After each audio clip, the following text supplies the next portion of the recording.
Hi,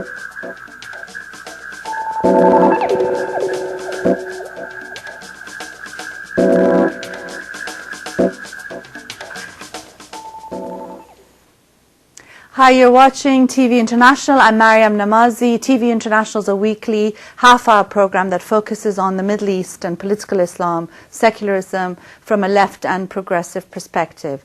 In this week's program, we're going to be talking with Fariborz Pooya, who's the head of the Iranian Secular Society, among other things, on a number of topics, beginning with International Women's Day. Welcome, Fariborz. Thank you, Mariam. Thank you. Well, as you know, International Women's Day is the 8th of March.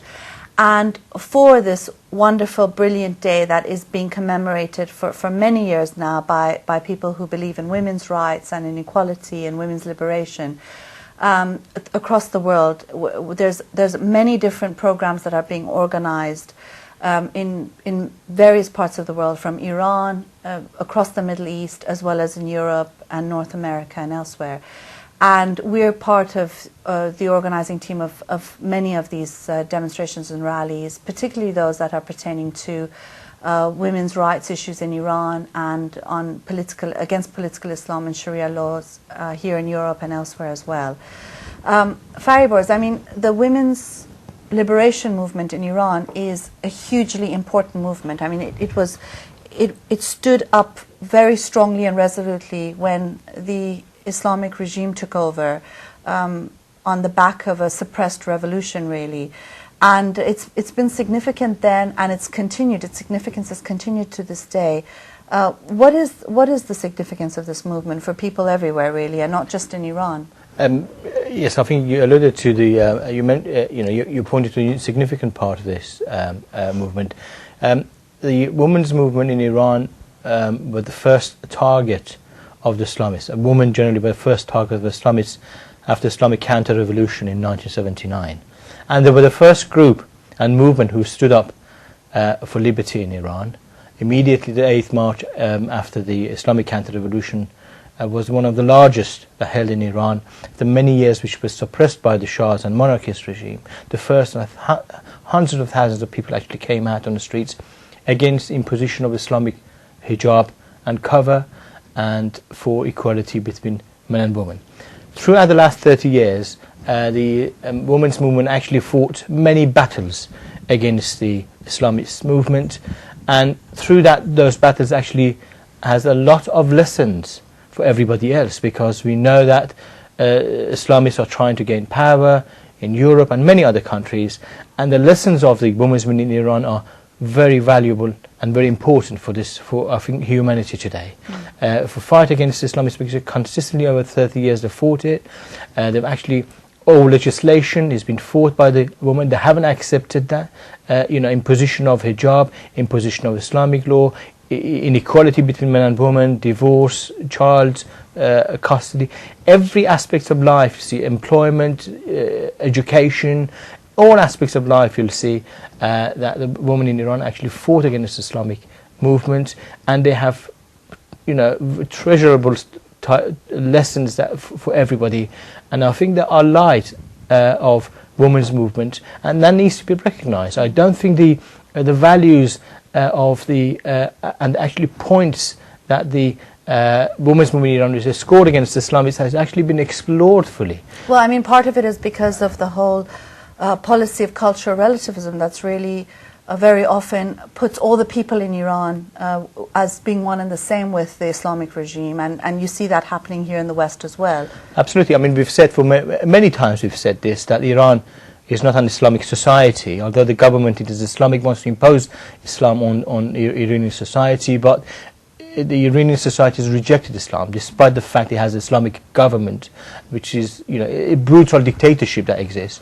And I think the lessons that I'm referring to, standing up to actually pointing out that Islam is an anti-woman movement. Islamic movement is, at its core, is anti-woman and inhuman. Even the moderate absolutely. wing? I think that's the other point. Yeah. I wanted to actually, when Khatami in Iran came, the Islamic reformation, everybody was talking Islamic civil society, trying to reform Islam, and sort of trying to accommodate somehow women's rights within Islam, which is impossible.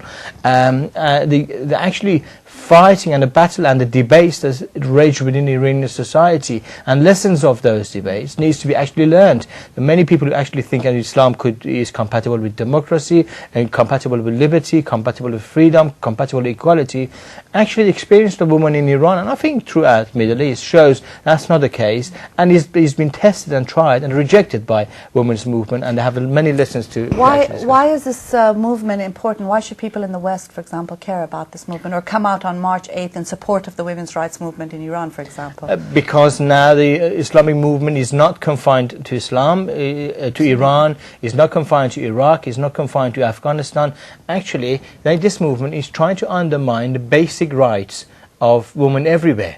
In all of Middle East, and you've seen Palestine, anywhere that they have the slightest power. In Europe, you'll see a segregation of, men and women in European societies. Either, some of the nationalist, left have actually started to segregate the meetings. We heard about some of the anti-war movement, which is a coalition between the Islamists and the anti-imperialist left, basically, the nationalist left, because we're left as well, really. Yeah, absolutely. Nationalist left actually started to actually succumb and actually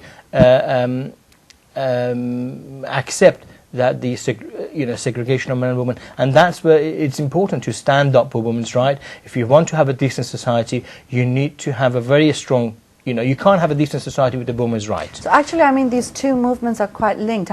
The resistance against the Islamic regime in Iran is very linked to the movement in Europe, for example, against Sharia law or against Islamic schools and against it's the same terrorism. It's the same in the same way that Islamic movement is one broad church, mosque movement. Is the same that it has different factions. Is a broad movement to undermine. Actually it's the 21st century dictatorship. If you had in the 20th century you had the juntas, you have military, you have monarchist type of governments that are actually suppressive. Now in 21st century you have the Islamic dictatorship taking roots everywhere, and I guess it's convenient for some people who have interest in maintaining cheap labor, silent people, society with no rights, so they have some interest to maintain that. Women's movement is particularly important. The next revolution in Iran, the next advancement in Iranian society, it's a very female type of revolution, and women's movement will be at forefront of this movement. Thank you very much, Fariborz. We just have a few 1 minute left, so I just want to show you on our screen some of the events that are taking place in commemoration of and to mark International Women's Day across various countries. You're going to see that on the screen. In London, March 7th, you've got a rally in Trafalgar Square, a march towards Red Lion Square, and then you've got a public meeting in the evening. In Toronto, you've got a couple of events, including demonstrations and public meetings in Toronto, Vancouver, Victoria. If you continue on, you'll see that there are also events in Sweden, in Germany, in France, in Switzerland, and in the US, and so on and so forth. You can find out information about where these various events are being held on www.equalrightsnow-iran.com. You can see that on our screen. We'll also show you some photographs from a demonstration that was held. Several hundred people showed up in Germany today. Hopefully we'll find some pictures and show that to you soon. And there are more events to come. It's important to join because, as Fariborz said, this is a global movement. It's important to stand in solidarity with people who are at the front lines of resisting political Islam, particularly the women's rights movement in Iran, which is very strong, as well as those across the Middle East, and to oppose it in its various forms that's being seen in Europe. Do stay with us and do send us any comments and pictures you have from the various events you attend. Thank you.